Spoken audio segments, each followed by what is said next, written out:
Anthony, content de te revoir. Bonjour Daniel, je suis content de te revoir aussi, ça veut dire qu'on va parler football et qu'on va parler du FC Grandlieu, donc ravi d'être là avec toi. Alors d'abord, comment as-tu vécu cette fin de saison un peu bizarre?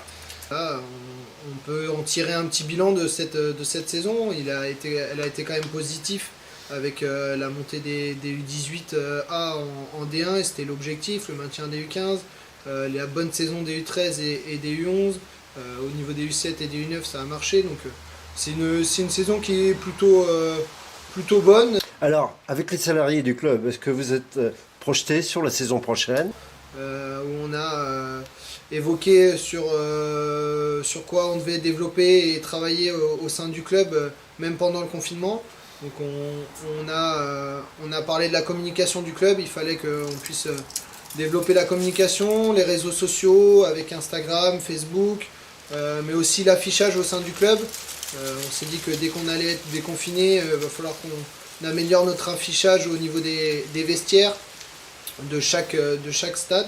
Donc voilà, on a travaillé là-dessus, on a travaillé aussi sur comment on pouvait développer le football féminin au sein du club. Donc avec aussi l'affichage, la communication, et puis voilà qu'est-ce qu'on devait mettre en place pour attirer des féminines au sein du FC Grandlieu. Donc on a travaillé là-dessus, on a travaillé aussi sur une journée de rentrée. On aimerait que tous les licenciés se retrouvent, parce que voilà, ça fait un petit moment qu'on ne s'est pas retrouvés sur les terrains. Donc on aimerait que tous les licenciés se retrouvent et passent un beau moment tous ensemble. Donc on essaie de travailler sur une journée au mois de septembre justement pour se retrouver.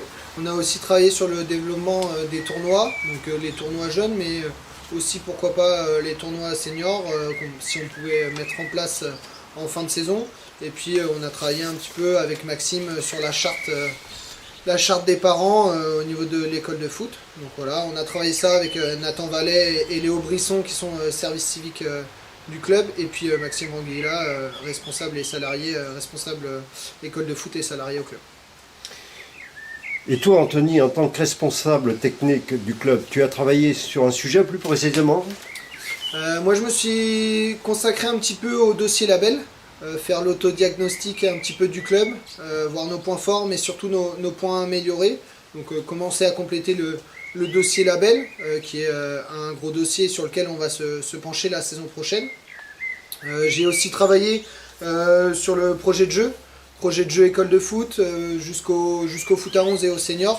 Donc pareil, c'est plusieurs dossiers à mettre en place.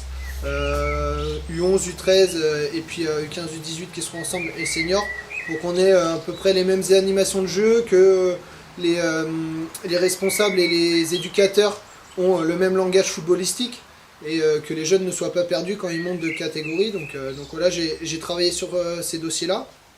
Et puis j'ai aussi bossé sur tous les effectifs jeunes, foot à 11 et senior, pour justement savoir où on engageait nos équipes la saison prochaine. Et puis voir aussi le nombre de joueurs qui re-signaient chez nous, ou le nombre qui arrêtaient de venir jouer au FC Grandlieu. Donc, et puis j'ai bossé aussi sur la préparation du début de saison, donc forcément les matchs amicaux, organisation des matchs amicaux, organisation du stage de cohésion, donc voilà, je me suis pas ennuyé pendant ce confinement. Le terrain te manque? Oui, ça me manque beaucoup, et je pense que ça manque à tout le monde. Je reçois des messages de joueurs seniors qui me disent dès qu'on va reprendre, on va faire des journées de 3-4 heures de football, parce que ça nous manque, les terrains nous manquent, et qu'on reprenne le plus tôt possible. Donc, et surtout ce lien social qu'il y a entre nous tous, revoir les gens, discuter, parler terrain, c'est aussi ce qui nous manque le plus. Merci, Anthony. Merci à toi, Daniel.